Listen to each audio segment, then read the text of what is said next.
my wife being a teacher was like, hey, no screens. Like, we're not a screen family. We're not doing that. So they don't do it. It's very limited when they do. But I think it's the way that my wife insisted they be raised. And of course I agreed, because I think that's called compromise in a marriage. But also, yeah. Yes, dear. That's a compromise. Yeah. Yes, dear. Yes, dear. Oh, you guys are awesome, man. We're going to have fun together.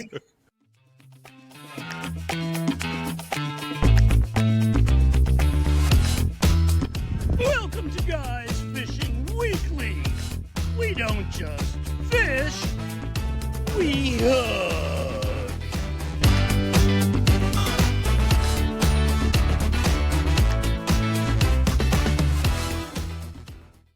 Hey, buddy. Eddie, how are you, dude? I'm doing. How are you doing? I'm doing great, man. I'm excited. I'm excited on a couple different fronts, Ed. I'll share with you. Yeah, I had my official retirement dinner from my school district. Did you dress up? If jeans and a button downs, dress up. Yeah. For you. Yeah, for me, that's pretty much it. But it's giving me some finality to it, and I got to enjoy some camaraderie with Rob, who's retiring as well, and we had a great time with our wives, and it was some great food that they gave us, and some finality to this whole thing. Like it's really coming down. I got my certificate of retirement from the district after 25 years, so that feels great. So I'm excited about it. Did they frame your certificate? Is it just like a printed on 8.5 by 11? Yeah, paper? pretty much. It's a school district, dude. They don't do anything like that. Good point. Yeah. Good point. Yeah. It was a cash bar. I had to pay for drinks. So, it's a typical school district retirement thing. But no, it was fun. It was a good time. And like I said, it's making it a little bit more real for me. So that's good. It's exciting. And that coupled with what we got going on today on the show, I'm just excited. It's a good time, man. It's a great time. Yeah. It's a great time. How about you? What's going on with you? I'm not excited. Dun, dun, dun. If I have to dig another trench for this stupid deck, I'm going to put my wife's stuff out on the lawn. Awesome. I'm just teasing. It's not so bad. I actually enjoy it, but it's a lot of digging. I got some sand and gravel delivered today. So excellent. The daughter loves that, climbing through that and getting unnecessarily messy. So that's cool. And good. Yeah. Yep. But I agree. I am excited. Today is going to be a great show. We have a guest for everybody today. Our guest is Joe from Colorado Drifters. It's a coffee shop, fly shop located up in Newcastle, Colorado. We'll let him give a little bit of his background, but it's a great conversation. Absolutely. And the concept of what he's got going on up there is aligns perfectly with what we're trying to do in terms of creating third spaces, and that combo of having a coffee shop with a fly shop. That's everything I could ever want in life. Hello, perfect fit for us. He's built the dream life, and we can't really combat that. So nope, we just want to join forces. That's it. Yeah, that's right. So yeah, without further ado, let's bring him on. Absolutely, sounds good. All right, thanks for having me, fellas. Good to see you, man. Same. Good to see you guys. We're glad to have you here. Why don't you start off by just giving us a little background on yourself? Right on. Well, my name is Joe. I'm sure you knew that. And my full-time gig, which is I'm a firefighter paramedic. So I'm going on my 20th year in that profession. That's awesome. Thanks for that. Yeah, I mean, it's an honor to have that job. A lot of time off, which is great for the river. So, Heck yeah. So, I guess we're here to talk about the river and fishing and how that stuff's awesome and how to get outside. So my wife, I'm not from Colorado. I'm from the land of Washington, D.C. Came out here for college and never left. So, and my wife is a native, and she reminds me all the time that I am not. She grew up in Johnson. So, yeah. I think once you pass like the 30, 35 year mark, I think you got to be considered a native. They don't do that. No, she doesn't do that, but she's going to do that. She's Right, yeah. too. So it's like a freedom. I can talk a little bit of shit about her and not get in trouble. So, but we lived in the Golden area when it was like a super cool place, and really I guess picked up the fly rod when I was probably like 15 or 16. Kind of put it away through college, in and out, and then in the summers I'd pick that up and I'd raft guide. And then Kyle and I got married and started having kiddos, and we were living in Golden, and we would spend all my time off. We literally had bought a camper so we could spend every 4-day that I had. It worked 2 on 4 off in this valley. And we were those people that would get a babysitter at the camper and get in my boat, run rapids, go fish, and then take out at a camp spot and we'd leave the babysitter. And then, a couple years ago, Kyla, it's almost been 5 years, she goes, let's just, you only drive to work 5 times a month. So why don't you get to commute for 2.5, 3 hours. Let's move to Glenwood, Newcastle area. So that's when we kind of really discovered Newcastle. And we got fortunate because we bought this 5-acre property with a house right on the Colorado River. So our property line is boom, smack dab in the middle.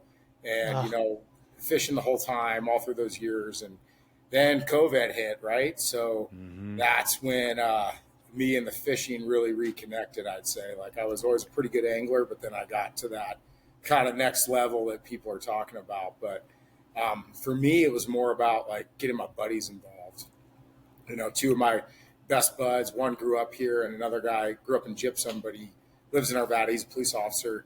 He comes up here all the time, and that's what the 3 of us do, man. We just get on the river and fish. And like I said, I'm spoiled. I can go crush some trout in an hour and be home, where everybody else, might be a 2-day endeavor. So Right. we're pretty lucky. So man, fishing in the rivers are our life. And in fact, in our little shop here, which I didn't tell you guys about that. So in 2020, Kyla was an early retirement school teacher.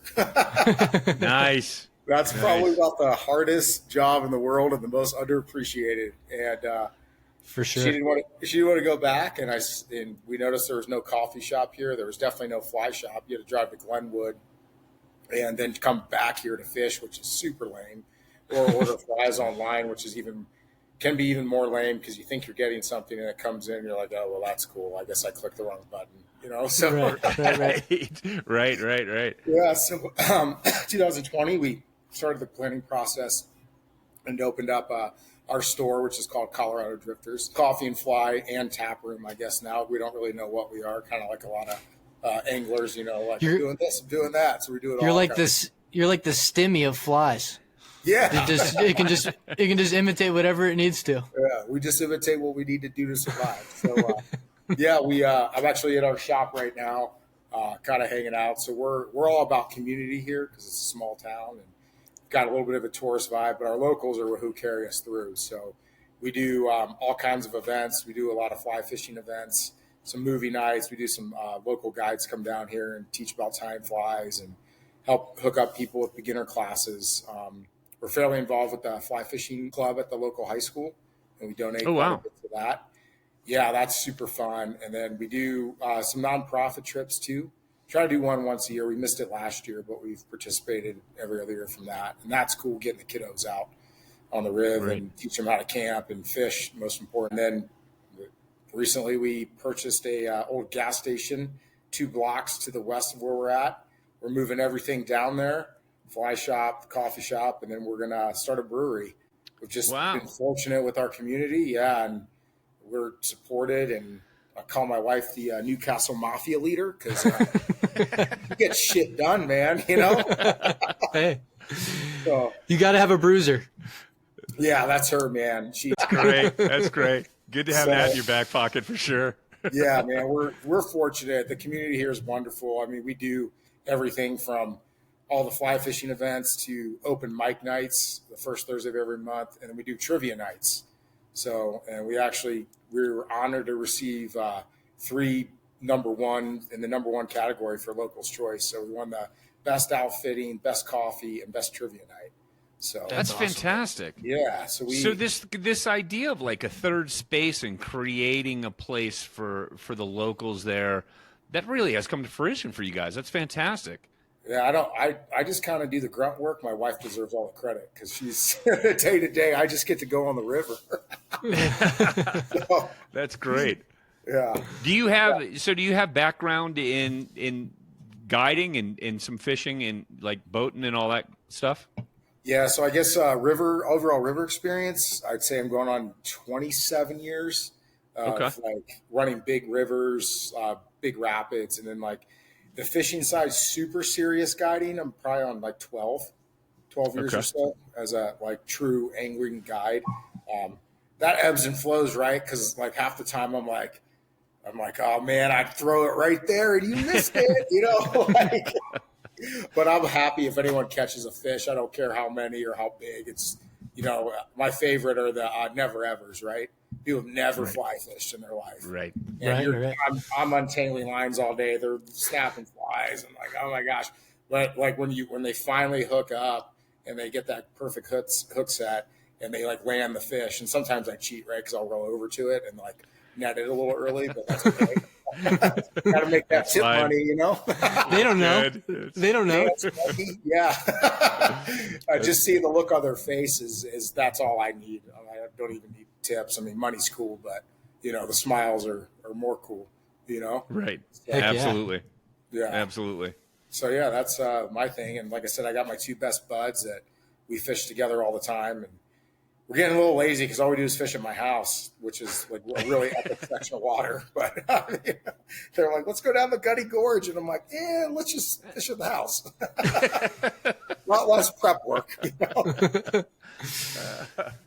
Fishing in chacos when I should be in my waders, but hey, whatever. Yeah. Works. Yeah.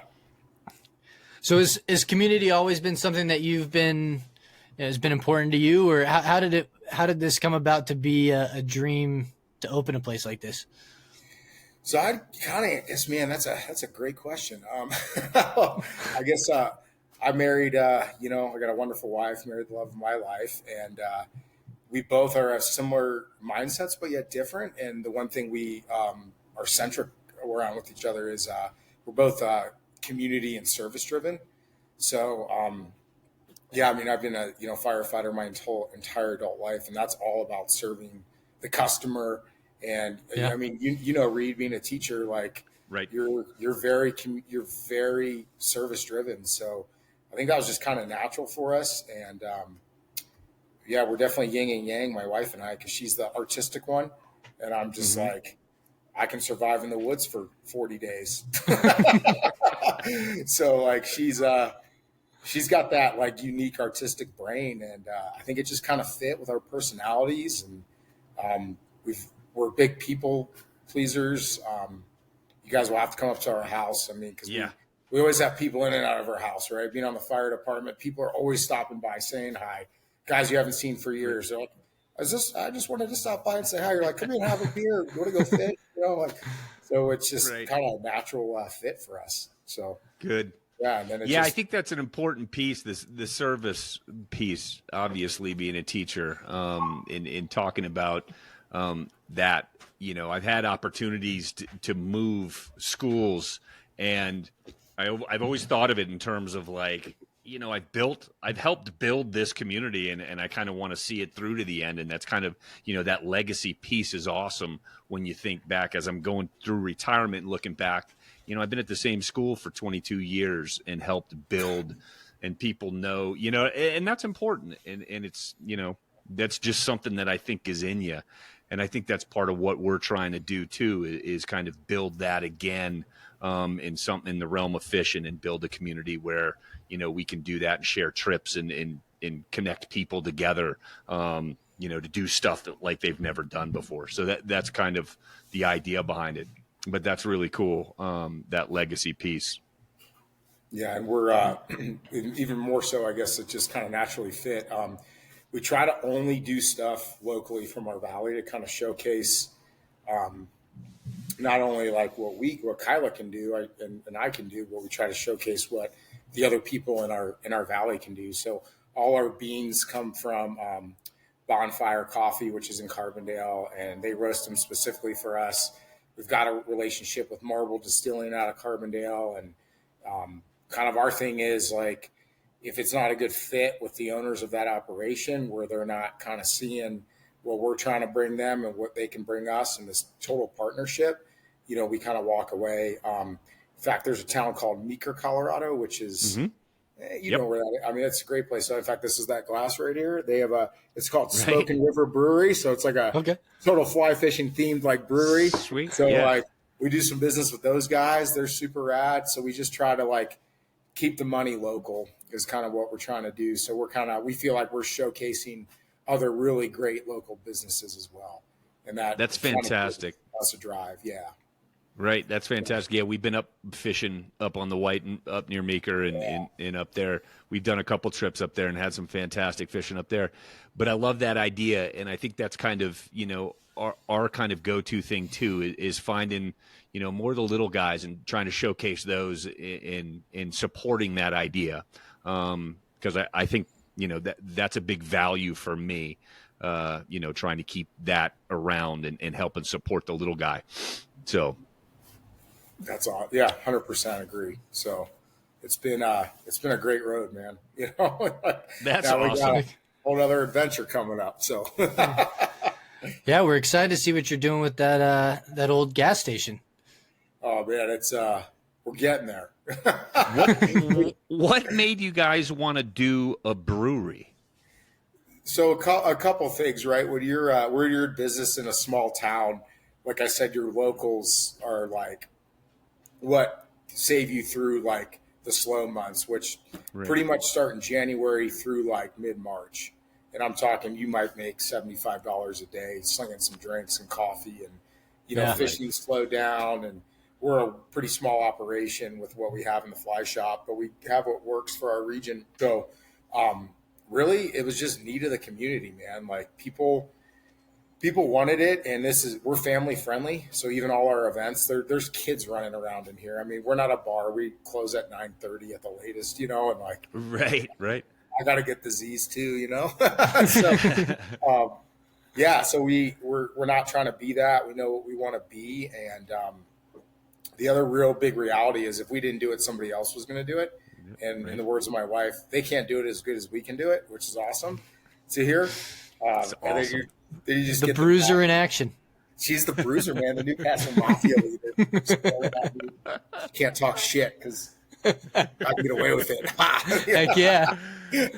Let's get her. Great. Yeah, get her. That's great. Yeah, so it was just a matter of like we had this drive, and we were like, hey, this fits even more. Go on a fishing trip. Come in, grab a couple flies, some tippet, come back, and get we'll have a beer and tell me your fishing story.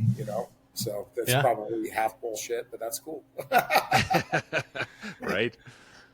I'm all about the storytelling, as long as it's a good presentation. Nothing worse than a bad storyteller. Yeah. So you probably have a pretty strong knit community built up within the fire community, I'm assuming. Yeah, they're all across the state. Yeah. Yeah. Super big.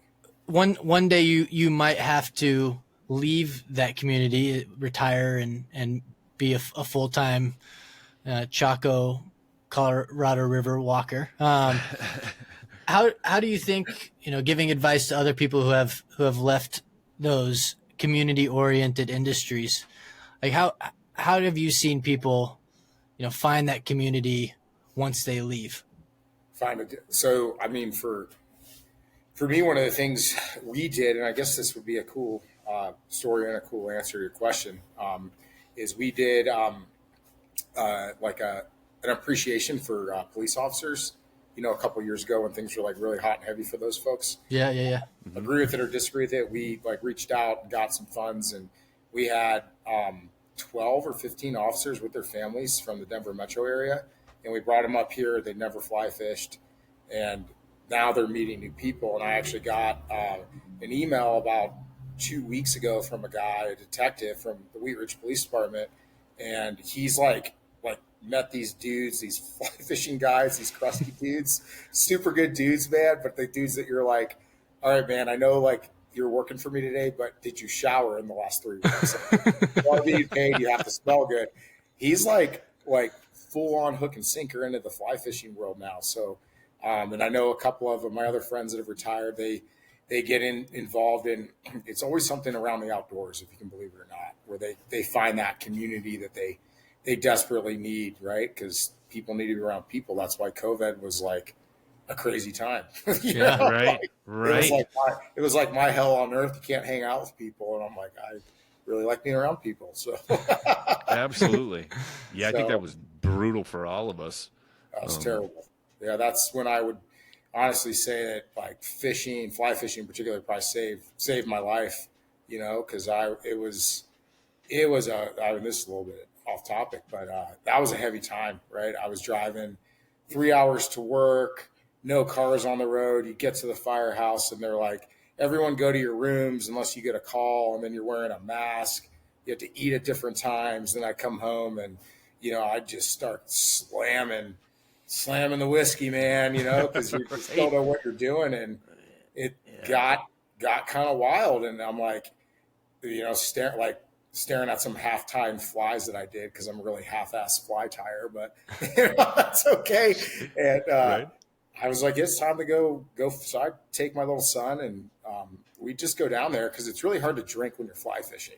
Like actively, Right. Actively, right. man. So that drink. kind of I think that kind of was like definitely a game changer in my life. So where I reconnected, and my wife's grandfather passed away about a year ago, and they were close. And what did we do?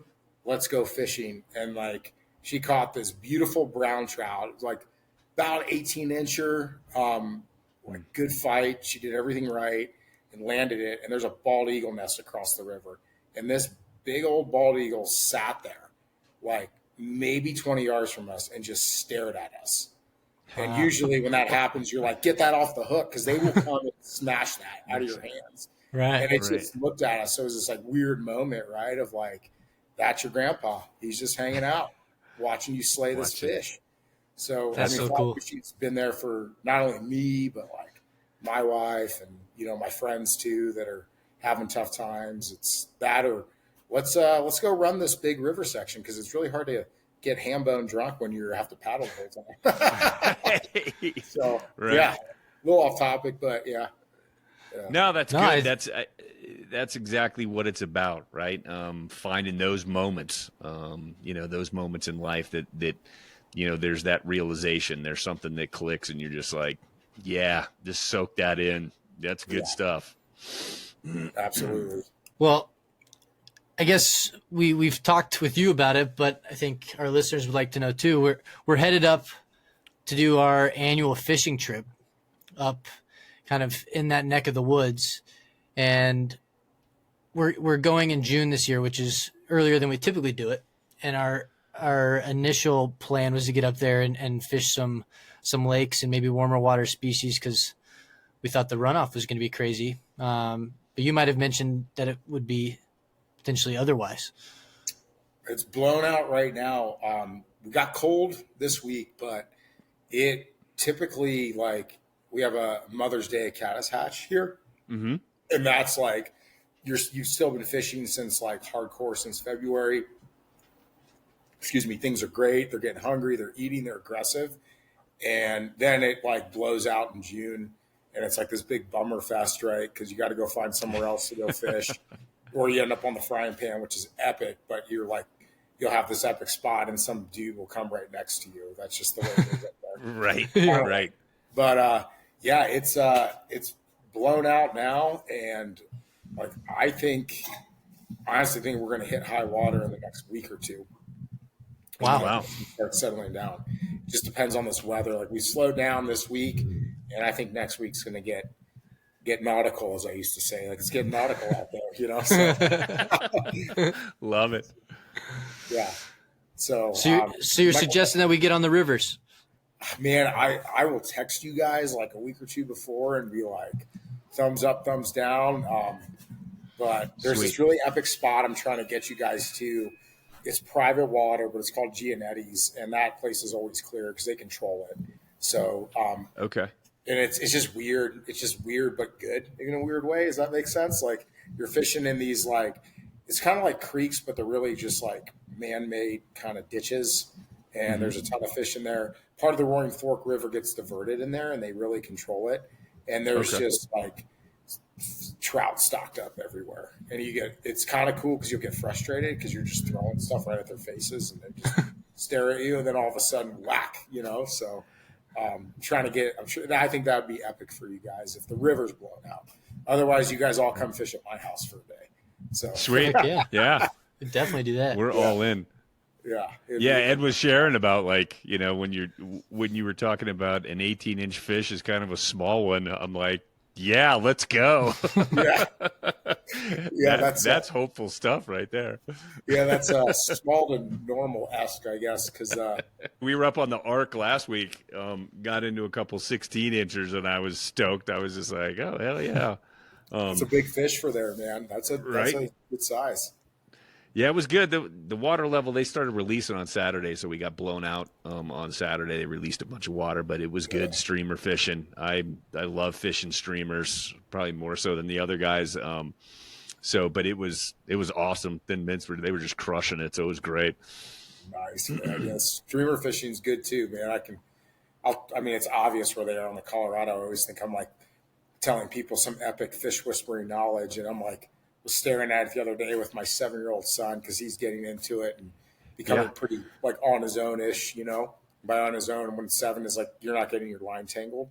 So I can actually fish too because I'm selfish, right? When I'm down there, but I'm just staring at the river and I'm like, I can't believe I'm telling people where these fish are because it's so blatantly obvious. Like, I'm not that cool, because they're everywhere. It's obvious where they are. But, it's just what you do when you've guided so long. Right. Heck yeah. Joe, tell me about what it's like fishing with your son. Because my background, my dad, he kind of taught me how to throw a fly rod, but I never really fished a lot with him. I grew up in South Florida. I didn't do any fishing until I came out to Colorado to school.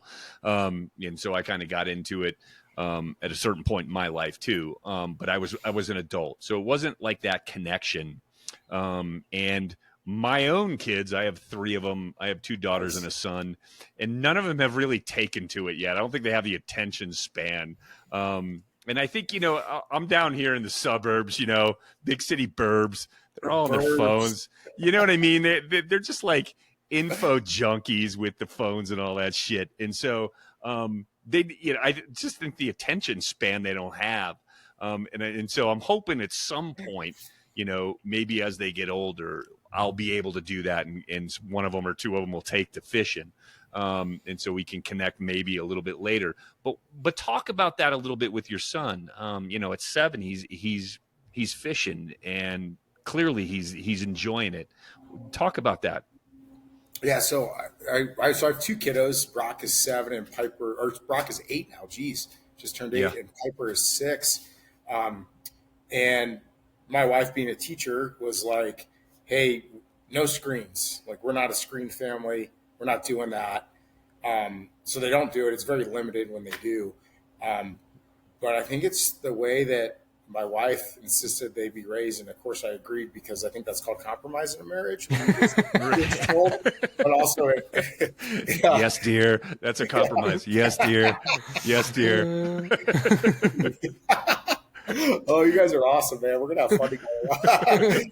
Yeah, and it kind of fit the way my lifestyle is because there's something better to do outside. And I remember being a kid and my dad telling me, I'd be like, I'm bored. And my dad would say, right. Well, only not intelligent people get bored, Joe. So you figure something else to do. Right. So I was doing like jumping on a box, sliding down the hill or something.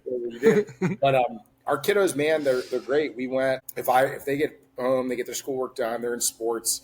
And Fridays, they don't have school up here. So I'll say, hey, do you guys want to go fishing? And they're like, yeah. And they'll go get their stuff ready. I mean, it's just in them now that's their thing. Awesome. And even more so just river trips. I mean, we do a lot of river trips. And, of course, there's always rods around in my boat. I got the rod holders ready to rock, man. You never know where you're going to see that sweet pocket water. So we're planning a trip Memorial Day in Moab. That's kind of we got these little kind of cool places we go. And right on. Like, we told them about it, and they are stoked, man. Like, they don't even care about anything else, and that's their thing. So when Brock and I go down and fish, he's got his little bags. He goes and gets ready. And I think it was like 2 years ago he really turned it on. Like he would come down, but now he's into it. And even more so with my two best buds, Zeth and Anthony. Zeth's the police officer that grew up west of here, and Anthony grew up in this town. And we also hunt together. Like hunting's a big thing. I think especially like bonding with men is when you're a man. And, and I learned this actually in, marriage counseling, right? Because we had that like 12, 13-year hump and, we weren't communicating and, and we would go on like camping and fishing together and rafting and we weren't. And so we went there and my wife heard, it's basically so you can bitch about your spouse in front of your spouse. To a stranger. And, and the therapist lady was like, she's like, Joe's always hanging out with his fishing and hunting buddies. And I'd feel guilty. And then like the therapist lady goes, men have to bond with men. Right. They need that. It's like a chemical thing. And she's very right. And ever since then, it's been great because if I get a little grumpy, my wife's like, you need to go hit the river or you need to go hunt. Right. Yeah.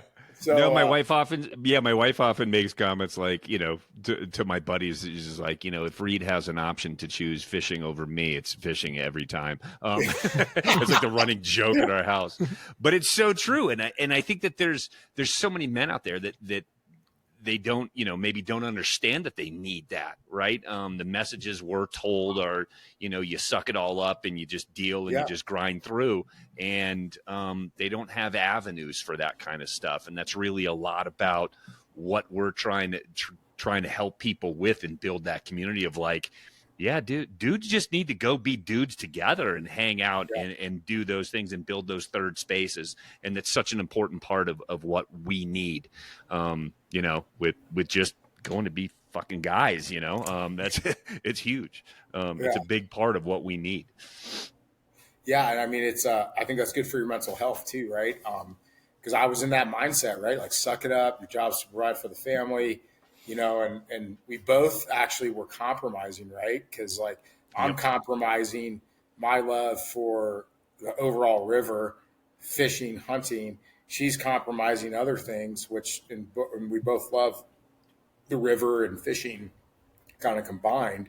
But it's also nice when she can go with her little lady fishing group, and I supported that, right? I'm like, yeah, women in fishing, it's great. And then I'm like, how come nobody's doing anything for dudes? Like, I get you guys. And my son, it's really cool because he went on he was invited to go hunting for elk archery season, which is very difficult this year with my two buddies. And just to give you, like, Anthony grew up here, so he's a mountain goat. I'm just super fit because I'm a firefighter and I have to row like Texans down the river sometimes that are 400 pounds. Sorry if you're from Texas and listening to this and you're skinny. Most of the time you're very nice. And Zeth is actually a former NFL player. He is 6'7" and 300 pounds of solid muscle.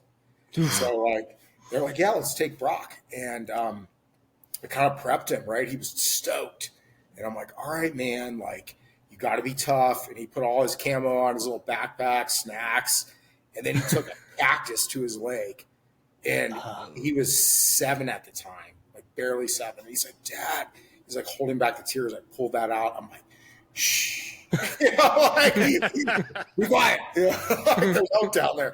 So, and he did. And ever since then, those guys are like, now they're his uncles, right? And it's like, he's learning that at a young age, which Kyle and I talked about this like a month ago, that like, it's really cool that he's got these positive male influences and understands like the need for male and male bonding. So it's just kind of funky how the world, we were thinking about this and then you guys called and I had no idea what you were about. Right. Ed had a similar experience because we've been doing our guys fishing weekend trip for, going on 28 years, almost 30 years now. Holy cow, nice, man. Yeah. And Ed, and we've been doing the same group of guys together, pretty much the same group of guys together for that long. And it's the annual trip. And we're committed to doing that to kind of build those bonds of brotherhood with each other. And Ed was a kid, dude. He couldn't go until, he was 18 years old and then he started going. And it's kind of like that same whole idea of like, you have these older mentors in your life. Ed, you can speak to that a little bit. Yeah, I mean, we've talked about it before, but I mean that we've lost those initiation type of rights that we have, that we used to have, right? And so those types of things of being around adults to show you the way and get that mentorship, even though it's maybe through hunting or fishing or whatever, those things mean the world to kids, and growing up with that is just awesome to have that community, to have those uncles, to have all that. So your son's a lucky boy. Yeah, it's great. He's a good boy. He deserves it. That's awesome. Yeah, we're lucky to have him, I should say. And my Right. daughter, she's cool too. She's pretty rad. She's not going to go want to hunt. She's more of a dancer, but that's cool too. That's great. That's great. That's all good. That's fantastic. No screen time. That's right. No screen time. Keep them on that diet. No screen time. Well, I guess we could wrap it some lighthearted rapid fire questions. Let's do it. Yeah. If you had to give us one of your favorite fishing memories, what would that be? All right, so that would have been on this nonprofit trip where it's called Fish for Change. So we took high-achieving, low-income kids, and it was all girls, like 15 to 18 from Denver, never even camped before down the Gunny Gorge. So you got to hike 1.5 miles down, and then you got to set up your boat because these donkeys bring your shit down, And I got this girl on a fish. It was her first fish of all time. And it was what we would call a Timmy. It was probably like 4 inches.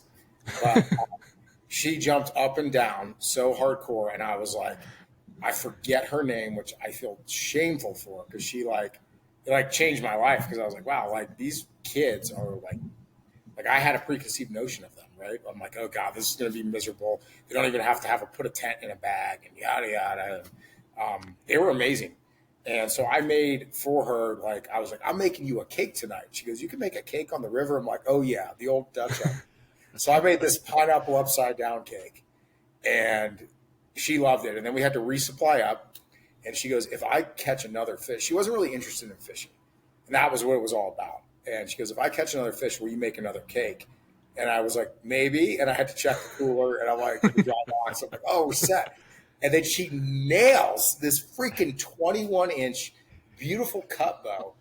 And I'm just like, she's going to lose that fish. I don't really want to make a cake tonight. And I'm coaching her through it. She's doing everything I say. She looked like a pro. Landed this fish. And I got this picture of it. It's actually, I printed it out. It's in my office at the firehouse. So that was probably my coolest one. And then I had to make the freaking cake and burn it. And it rained, so I had to keep going out there and taking care of the Dutch oven. But yeah, that was probably my coolest memory, watching her succeed. So, oh, that's spectacular. That's a goodie. Landed a 21-inch fish, huge. Yeah, second fish of all time. And I was selfishly fishing when they would go to what I call the power hour. They're all taking naps and stuff, and I'm like, here's my chance. And I'm just not really doing well down there, and and they're never ever slaying it. I'm like, what the hell? Oh, that's great. All good though, man. That's fantastic. Joe, what's one piece of advice that you wish someone had given you to your 20-year-old self? To my 20-year-old self, never give up and keep fighting. Not like fist fighting, but keep fighting for what you love to do. And one piece of advice I did get, you didn't ask this, my dad said, if you find something you love to do, you'll feel like you never work a day in your life. And that took me a minute to right on. So that was right on. Absolutely. That's fantastic. Yeah, those two go hand in hand. They kind of need to go hand in hand because some of that stuff that when you love it, it's a bit of a fight to make it work. Bit of a fight, yeah. More of a fight sometimes. That's the natural order of things. Are there any questions we didn't ask you that you wish we asked? And if so, what would the answer be? Well, I guess I need some more information about what you guys do because I'd love to be involved. Our business would love to be involved and support you guys any way we can. And, definitely want to come meet up with you guys. Just say what's up, maybe bring some swag for some folks, get some bring some drifters hats and some flies and some tippet and give it out to your people, and just kind of pass that forward to folks. Fantastic. Yeah, we'll definitely, as we're planning this thing out, with places to come up and go for this trip, we're swinging in for sure. Hopefully, Ed and I always extend it, and we kind of go early. Then the other guys can meet us because they all work, and so we have a little bit more freedom. So yeah, we typically end up going up a little bit early anyway. So I'm thinking, we'll definitely hook up with you here and plan something out so we can do that. Yeah, and you can crash at the house, man. Wake up by the river. And then keep on going west. Right on. Sweet. Well, I mean, and with what we are trying to do, we're trying to set up places where guys can come together and meet up, preferably weekly or bi-weekly, if not monthly, where they can just get together and, like we said, be dudes with one another and provide that outlet and a community for people to connect and talk and things like that. So we'd love to help set up something at Colorado Drifters and encourage guys to get together and chat and fish and go do adventures together and make lifelong relationships. We should brainstorm more about that. I love that. Let's get something rolling. We could be your Western Slope chapter. Absolutely. That's exactly what we're trying to do and build with it. We're trying to get an online community too where people can meet up. Like if I want to go, I've never been red fishing with a fly rod, and I'd love to go catch some redfish and go down south and go do something like that, and meet up with dudes down there and hook up and do a trip. You should go tarpon fishing. Right? Yeah, exactly. I got a dude for you, man. He's amazing. And yep, that's exactly the kinds of adventures we want to do and build and have, these kinds of conversations with people on our podcast and kind of support the community and build that kind of stuff out. So that's exactly what we're looking to do. For sure. Yeah, let's connect, man, offline. Let me know, man. We're down to help. This is really cool what you guys are doing, and I'll be involved. Our business will be involved, and be an awesome relationship. Fantastic, awesome. Joe. Appreciate it, man. It's great having you on. Yeah, thanks for having me, fellas. You guys shoot me a text with a group text with you and Reid, and let's get a chat group going. Heck yeah, we'll get it done. Let's get it done. Oh yeah, I'm coming up next week. Now I'm thinking about taking Thursday off and coming up early. Are you coming Newcastle area, or where you headed, Reid? Yeah, I'm headed up to Grand Junction because my daughter's graduating college up there. You don't need to go to graduation. You can just hang out with Joe. I'll skip my daughter's graduation. Yeah, no, she's up at Mesa, and so nice, yeah. So she's up there. So we're heading up next week. I think my wife would probably divorce me if I worked in a fishing day for graduation weekend, but you gotta have a fall guy, man. You gotta be like, I met this guy Joe. He made me do it. He's an asshole. Right. Hey, this is our business. This is my new business. It's work. It's work. I have to go work. I just need to go up a day early and work. Get that LLC, man. Everything's business expense. That's right. That's it. GFW. That's the business. Well, Reid, let me know when you're up here, man. I'm around next Thursday. Yeah, I am. I had to think about it. Okay. I'm around, dude. Even if you want to swing by, get a cup of coffee, whatever. So. All right, great. Sounds good. Right on. We got to shoot that text, guys. Thanks for everything. Awesome, Joe. You guys are doing good work, man. I love it. That's cool. So thanks, man. We really appreciate your time, and we'll talk soon. Yeah, cheers, boys. Yeah, take care, man. We'll see you soon. Bye. Dude, Joe from Colorado Drifters. What a great guy to have on here. Just super chill, and man, that was a great conversation. And his wife, the Bruiser, making Newcastle no longer a drive-by city. Right?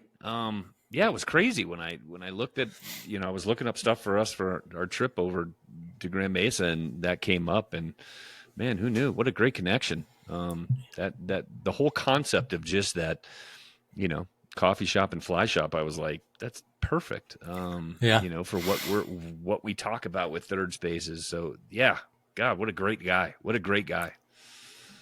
Yep. Excited to do some stuff with him. It should be good. Good Absolutely. Good relationship. Can't wait to connect in Yep. person. So that's what this is all about, Ed. That is connection, and connection, finding, community. Yep. Finding people, and creating those spaces where we can be together and have good times. So I'm excited. Good conversation this week. We'll be back next week with another convo. So Absolutely. looking forward to it. Great to see you, buddy. You too. Love you, man. That's all for today's episode. Thanks for listening. Make sure to visit our website, guysfishingweekend.com, to check out the GFW merch, sign up for our newsletter, and learn how to get involved with the community. We appreciate you spending even a little bit of your week with us and are glad to have you along on the journey. Stay legendary and happy fishing.